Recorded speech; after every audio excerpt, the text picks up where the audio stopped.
Φίλες και φίλοι, γεια σας.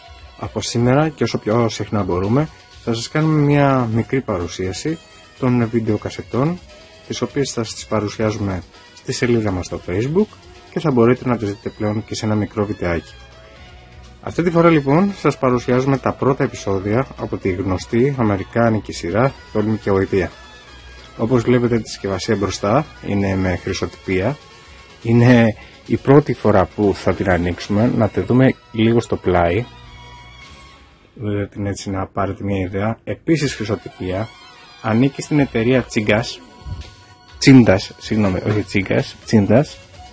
Εδώ βλέπουμε τους χαρακτήρες της πρώτης σεζόν. Η διάρκεια της πρώτης κασέτας είναι περίπου γύρω στα 130 λεπτά. Να πούμε σε αυτό το σημείο ότι τα επεισόδια έχουν διάρκεια περίπου από 19 έως και 25 λεπτά. Να την ανοίξουμε λιγάκι μέσα να τη δείτε. Θα δείτε ότι είναι και με τη ζελατίνα. Ένα λεπτάκι.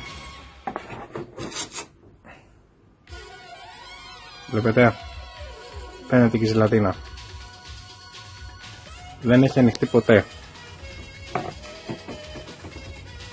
Στη σελίδα μας στο Facebook θα έχετε τη δυνατότητα να δείτε και screenshot της συγκεκριμένης ταινίας, την οποία την έχουμε διπλή, οπότε θα τη δείτε από εκεί. Εφόσον η ταινία, η κασέτα δεν έχει ανοιχτεί ποτέ, φανταστείτε ότι θα είναι και ακόμα καλύτερη εικόνα.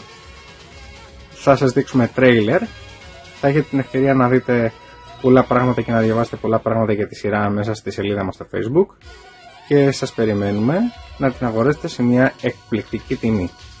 Η τιμή λοιπόν που θα δώσουμε είναι στα 25 ευρώ για το πρώτο μέρος. Σας ευχαριστούμε που παρακολουθήσατε το βίντεο και θα τα ξαναπούμε πάρα πολύ σύντομα.